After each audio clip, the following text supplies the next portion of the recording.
Hello दोस्तों, take में world YouTube channel में आपका बहुत बहुत स्वागत है। दोस्तों चैनल से नहीं जुड़े अब भी जाके सब्सक्राइब करें, साथ में ही घंटी का निशान जरूर दबाएं। दोस्तों आज के वीडियो में आप जानने वाले हैं सेल्ट्रॉनिक कंपनी के 7.2 किलोवाट सोलर हाइब्रिड इन्वर्टर के बारे में। यानी कि सोलर हाइब्रिड इन्वर्टर क्या होता है, कैसे काम करता है, क्या क्या फंक्शंस दिए गए हैं और इस पर पैनल कितना लगा सकते हैं, लोड कितना चला सकते हैं आप, और साथ ही में इसके क्या स्पेशल फीचर्स हैं और इसकी कीमत क्या है और खरीदना कैसे है। तो चलिए शुरू करते हैं। सबसे पहले बात करते हैं कि सोलर हाइब्रिड इन्वर्टर क्या है। यानी कि जहां पर आपने ऑन ग्रिड इन्वर्टर और ऑफ ग्रिड इन्वर्टर के बारे में सुना है, लेकिन यहां पर सोलर हाइब्रिड इन्वर्टर यानी कि ऑन ग्रिड और ऑफ ग्रिड दोनों ही फंक्शन मिल जाते हैं, वो है आपका सोलर हाइब्रिड इन्वर्टर। यानी कि इस पर आप सोलर लगा सकते हैं, साथ ही में अगर आप यूटिलिटी यानी कि ग्रिड से कनेक्ट करना चाहते हैं तो भी कर सकते हैं। साथ ही में अगर आप इस पर डीजल जनरेटर यानी कि डीजी चलाना चाहते हैं तो भी चला सकते हैं, और इसके साथ में आप अगर बैटरी चार्ज करना चाहते हैं तो भी आप इसमें कर सकते हैं। अब बात करते हैं कि इस पर कितने पैनल लगा सकते हैं और कितना लोड इस पर चला सकते हैं। आप इस पर मैक्सिमम 8 किलोवाट सोलर लगा सकते हैं। साथ ही में बैटरी की बात की जाए तो मिनिमम आप 100 एच की 4 बैटरी और मैक्सिमम आप 40 बैटरी लगा सकते हैं, यानी कि 100 एच से ऊपर होनी चाहिए। अब बात करते हैं कि इस पर कितना लोड चला सकते हैं, तो आप लगभग 7 किलोवाट तक का लोड चला सकते हैं। यानी कि आपके घर में अगर आपने 5 हॉर्स पावर की चक्की लगा रखी है तो वो आप इस पर चला सकते हैं। 5 HP का सबमर्सिबल पंप है तो वो आप चला सकते हैं। आपकी एसी लगी हुई है 2 से 3 तो वो चला सकते हैं। गीजर लगे हुए हैं 2-2 किलोवाट के तो भी आप इस पर चला सकते हैं। यानी कि घर का पूरा लोड आप इस पर चला सकते हैं। अब बात करते हैं क्या क्या फंक्शंस है और क्या स्पेशल इसके फीचर्स है। तो यहाँ पर सबसे बड़ी बात तो ये है कि इसमें वाईफाई कनेक्शन दिया गया है, यानी कि आप अपने मोबाइल पर इसकी एप्लीकेशन डाउनलोड करके आप जितना भी डेटा है उसको एक्सपोर्ट कर सकते हैं। साथ ही में आप मोबाइल से इसको कंट्रोल और मैनेज कर सकते हैं।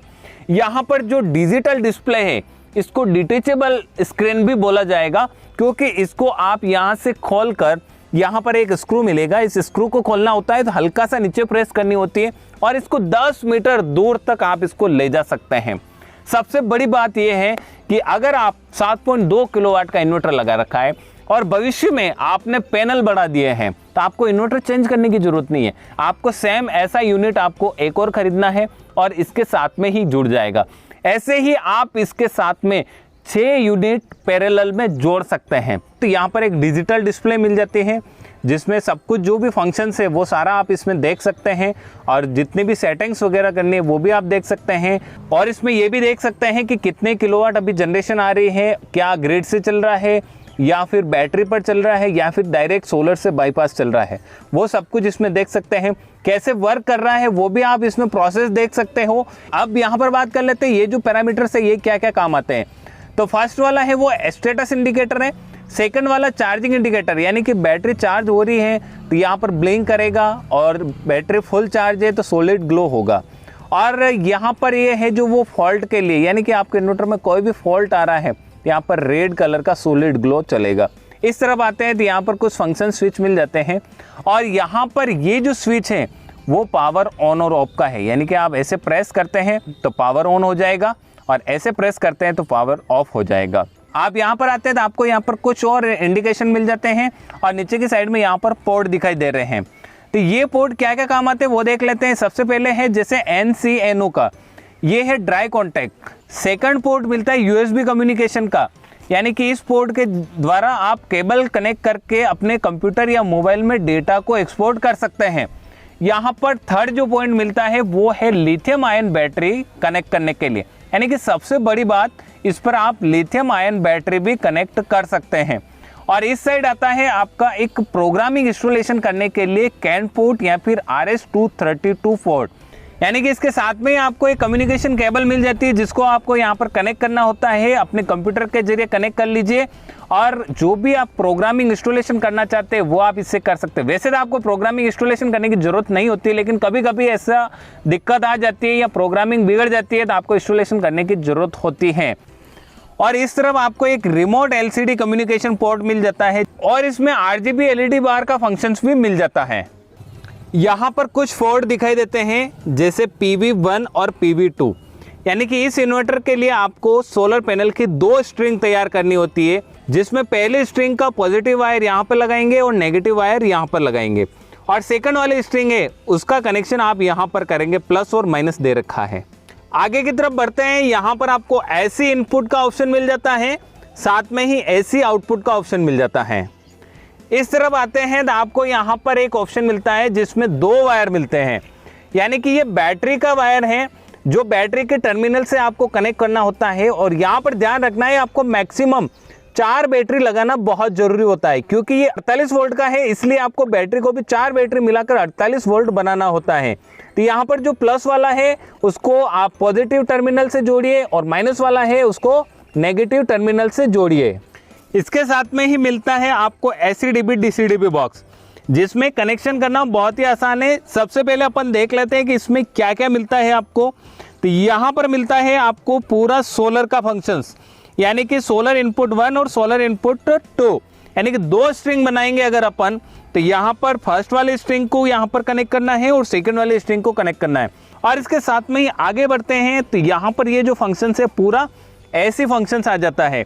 यहाँ पर ऐसी इनपुट, यानी कि जब आप ग्रिड से अगर इनपुट दे रहे हैं तो वो यहाँ पर आता है। तो यहाँ पर ये मिल जाता है वोल्टेज प्रोटेक्टर और ऐसी इनपुट का जो एमसीबी है वो, और एसपीडी, और एसपीडी के बाद में यहाँ पर इन्वर्टर आउटपुट में न्यूट्रल बाईपास और इन्वर्टर आउटपुट के एमसीबी मिल जाती हैं। और ऊपर साइड में आपको इन्वर्टर आउटपुट का दिया गया है। यहाँ पर जो पोर्ट है वो एसी इनपुट और एसी आउटपुट के लिए, इसको कनेक्ट करना बहुत ही आसान है, यानी कि कोई झंझट नहीं है कि वायर यहाँ लगाना है, कहाँ लगाना है, कैसे लगाना है।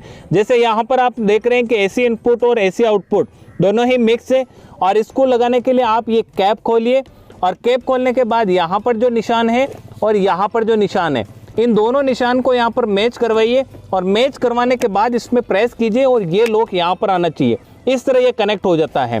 सेकंड, यहाँ पर जो आपकी ग्रिड सप्लाई की जो लाइन है, यानी कि एसी इनपुट, वो आपको कनेक्ट करनी है। अंदर की तरफ आप जो एनसीबी लगी हुई है वहाँ पर स्क्रू से आप उसको खोलिए, और वहाँ पर आप कनेक्ट कर सकते हैं लाल वाला, यानी कि फेस वाला यहाँ पर फेस में लगाइए, और जो न्यूट्रल वाला न्यूट्रल में लगाइए। यहाँ पर 2 वायर और मिल जाते हैं, जहाँ पर आप देख रहे हैं MC4 कनेक्टर लगे हुए हैं। तो इनको कहाँ कनेक्ट करना है, देखिए बहुत ही आसान है। यहाँ पर आप देख रहे हैं जैसे PV1 और PV2, यानी कि PV1 जो सोलर पैनल की जो पहले स्ट्रिंग है उसमें आप लगा दीजिए। तो यहाँ पर आपको कोई कन्फ्यूज़न नहीं है कि कौन सा कहाँ पर लगेगा, सीधा आप इसको यहाँ पर प्रेस कर दीजिए और इसको यहाँ पर प्रेस कर दीजिए। और सेकंड वाला है उसको भी सेम आप इसमें लगाएंगे तो इसमें लगेगा ही नहीं, तो वैसे ही इसमें आपको इसको ऐसे लगाना है और इसको ऐसे लगाना है। बस आप इस तरह ऐसे कनेक्शन कंप्लीट इसका हो जाता है।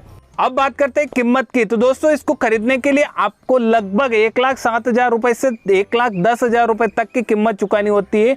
वो अलग अलग स्टेट के हिसाब से अलग अलग ट्रांसपोर्ट का खर्चा अलग अलग लगता है।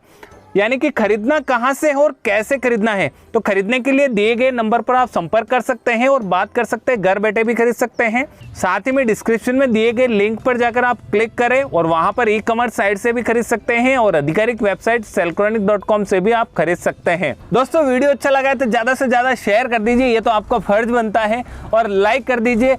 और अगर आपके कोई भी सुझाव हो या फिर सवाल हो तो आप कमेंट बॉक्स में जाके हमें बताएं, और अगर चैनल पर नए हैं तो सब्सक्राइब करें, साथ में ही घंटे का निशान जरूर दबाएं। मिलते हैं अगले वीडियो के साथ, तब तक के लिए जय भारत, जय राजस्थान, वंदे मातरम।